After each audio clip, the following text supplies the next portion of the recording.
All right, I know you've seen the cover photo. Super excited. I've been wanting this for a long time, man.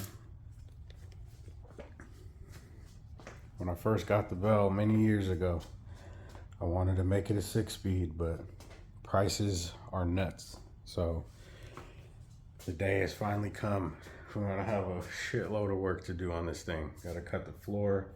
Basically, I gotta go back to square zero. I gotta pull the dash out, pull the seats out, everything out. The console's already out. I sold the shifter to one of my homies. Got rid of all the old automatic stuff. We're going 6-speed, man. So everything you see in here is getting pulled out.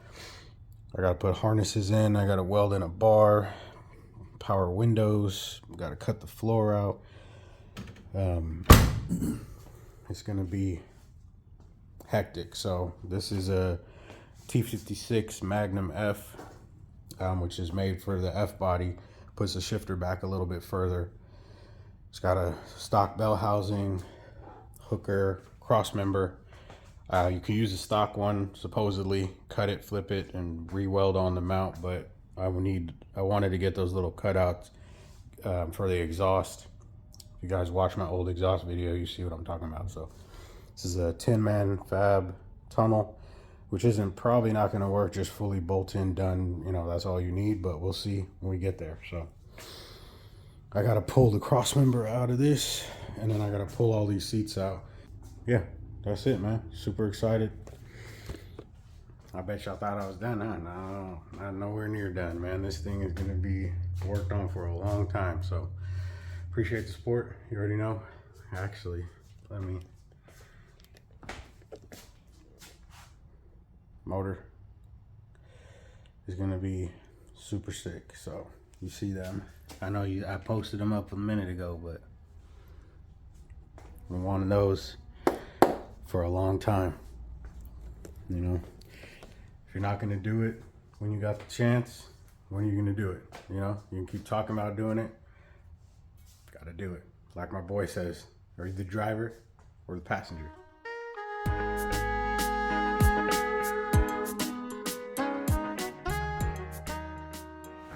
So it hurts my soul looking at this thing. It's like back to square one, dude. So dash is out. Took the vents off the AC. It'll be easier to cut that tunnel with that out. I got some lines that run to the back for the USBs on both sides. So I'm gonna have to pull those cords out as well. And also I have sound deadening that's glued to the floor, so that's gonna suck, but gotta do what you gotta do. So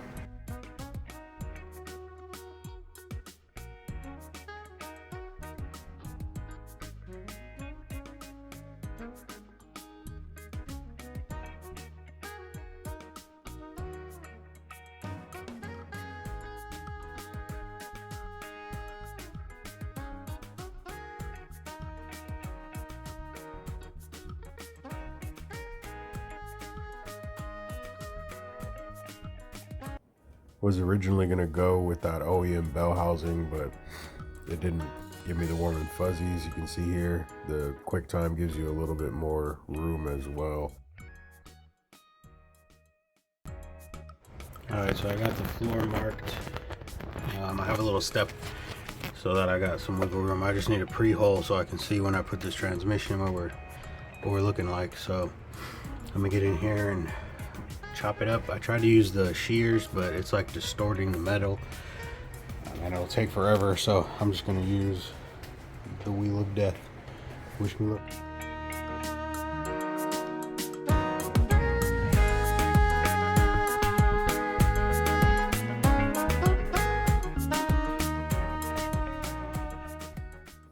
So I used ARP bolts to put the bell housing to the transmission and to the motor. They're M10 by 1.5.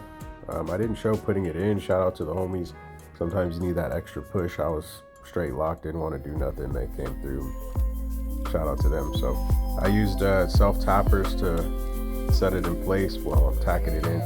So I'm getting this tacked so I can make that rear template to bend that sheet metal, figure out where the shifter hole goes. Didn't didn't show it, but I also test fit the console as well, trying to figure out the height and all that. Alright, so I got it tacked in. The metal's super thin on this side. I'm gonna have to cut this out and put a patch on this side because that shit's gone. I'm gonna cut that center brace out, and then I got some steel plate that I'm gonna use instead of, underneath that's a boxed frame. It's like a stamped steel that just flattens. It's like a channel that goes all the way across. It's a support for the floor. That little channel hangs pretty low. A lot of people that do these, their drive shaft ends up hitting that little hump. So I'm gonna cut that out and replace it with the plate. The plate height's gonna be, the bottom of the plate's gonna be the top of the floor right there. So that'll give me just a little extra room. So the drive shaft's gonna be, it's not this one, but same size. So those 1350 yokes and pretty big. It's about 3 and a quarter inch across. So it's pretty beefy. I'm going to use that plate to give me some more height.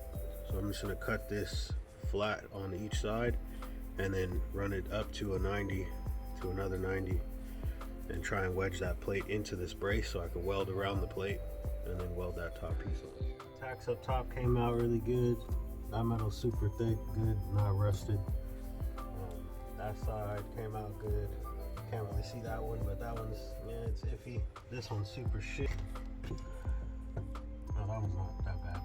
It's that one that's super shit. Yeah, so there's the panel here.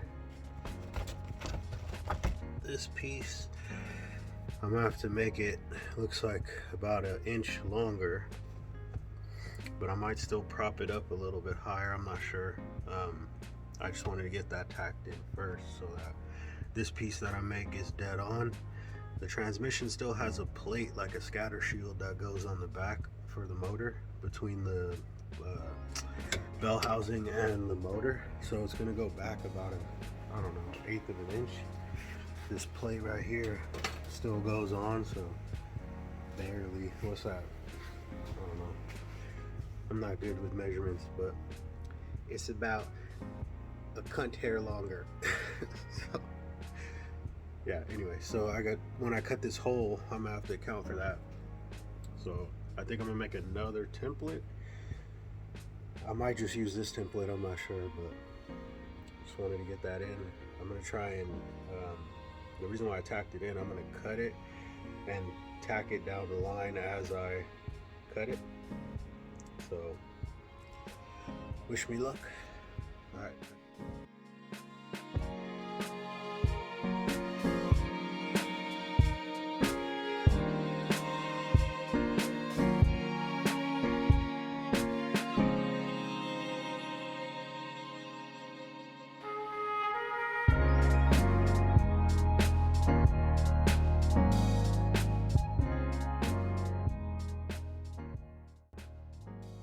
Didn't mention this, but all the metal I got from onlinemetal.com. I also didn't show there's angles cut. There's a 45 cut in both those side pieces. So that top plate sits back at a slight incline. There was no real point to make it super flat and high. There's just a little bit of extra room needed for the drive shaft to clear. Again, you can beat that little 1-inch support brace. You don't really need to add anything, but I didn't want to beat a hole in it when I'm already got to weld the floor. I might as well just cut it and add in this back brace. So that stuff welded great, as you can see, but that floor, man, is just so old. That's part of why I make this next panel so big, is so that I can cut out a bunch of that old metal. Weld in the back side.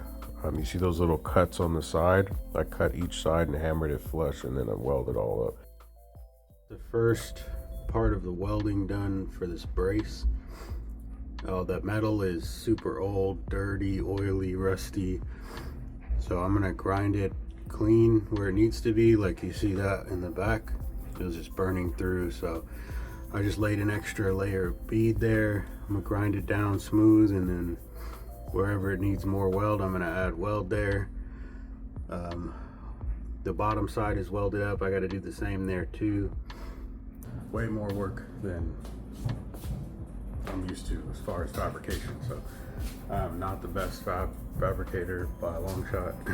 I mean, it's a learning experience, so I haven't really been fabbing for, you know, these is the first, well, the rear end was the first real fabrication thing I ever had to do. And then these, just clean all the paint and grease and oil and shit off the bottom there. Sucked, just so I'm not, because when I'm welding, it's just pulling all those impurities and crap into the front. It makes it hella hard to weld on top of the thin ass metal. So I had tacked it in already, but this is the first really trying to burn in this whole panel. So the tacks turned out pretty decent.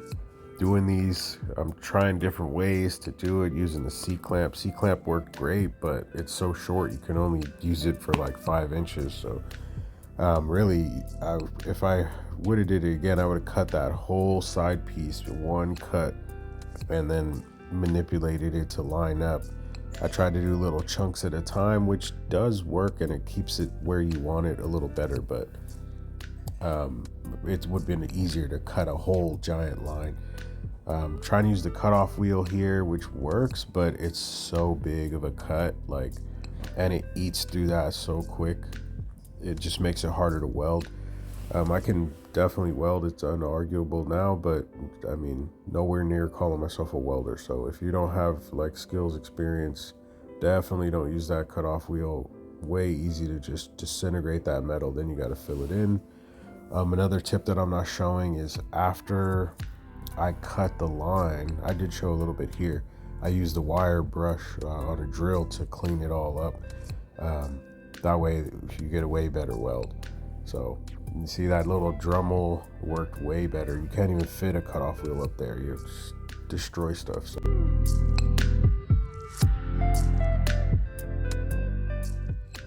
this fab work is no joke, man. It's getting better though. Like as I do more, it gets better and better. Like I'm learning different stuff. So, you know, nobody taught me how to do this. So I gotta figure this shit out the hard way like the rest of the shit in my life. I know y'all know what I'm talking about. So this is, the top part is done. I wanted to do this top part before I made the centerpiece.